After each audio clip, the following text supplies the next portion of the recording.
जे आहे डोशासोबत खायला. चला तर मग कसं करायचं ते बघूया. अगोदर खोबऱ्याचे काप टाकून घ्यायचे मिक्सरमध्ये. हिरवी मिरची टाकायची, थोडे शेंगादाणे पण टाकायचे,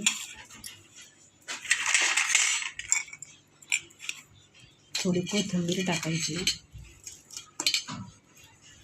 पुदिना असेल तर पुदिना टाकायचा. माझ्याकडे पुदिना नाही आहे. असं टाकून घ्यायचं आणि मिक्सरमधून काढायचं.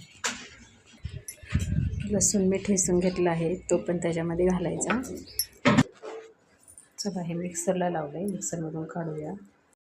हे पहा मिक्सरमधून काढले असे झाले. आता याला फोडणी टाकायची. जिरे मोहरी आणि कोथिंबीर. चटणी करते दीदी. पहा 2 पाळ्या तेल टाकून घेते. गावरान पद्धतीने त्यामध्ये थोडे जिरे मोहरी टाकते. तेल गरम झाल्यावर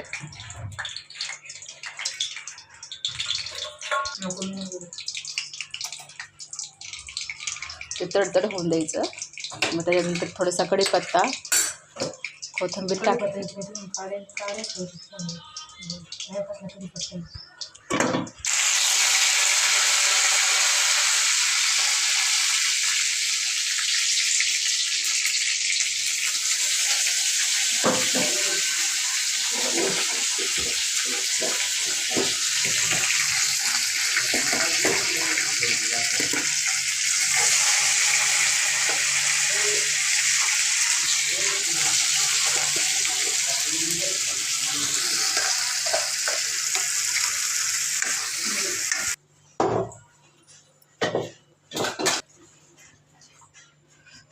चवीनुसार मीठ टाक दीदी त्याच्यामध्ये.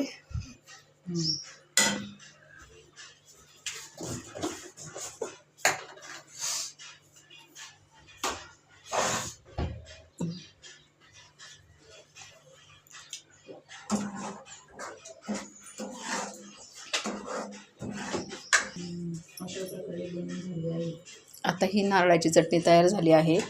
चला आता आपण डोसा करूया. दीदी चांगली एक्सपर्ट आहे. डोसा बनवते. चटणी झाली तिची. आता डोसा बनवून घेते छान मस्त.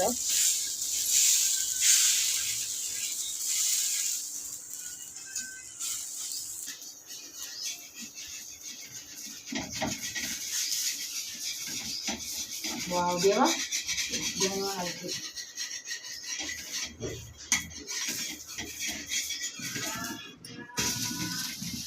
दीदीने डोसा बनवला आता.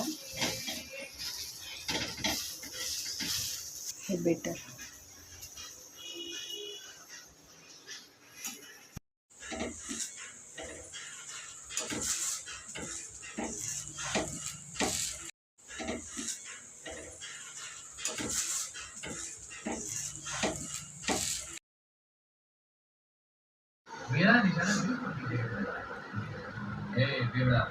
कसं केलं ग पिवळी डोसा आणि चटणी?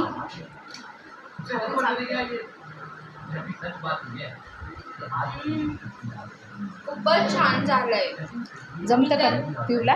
हो, खूप छान बनवलाय डोसा पण आणि चटणी पण. हो ना. तिला वाटलं जमतंय का नाही. आज वहिनीला तिच्या हातचं द्यायचं होतं ना. वहिनीला पण तिच्या हातचं खायचं होतं. खूप छान झालंय, खूप छान झालंय. तर आता आनंद. 5 डोसे खाणार आहे, 5. हो ना. ठीक आहे बनवते ती. खा मग.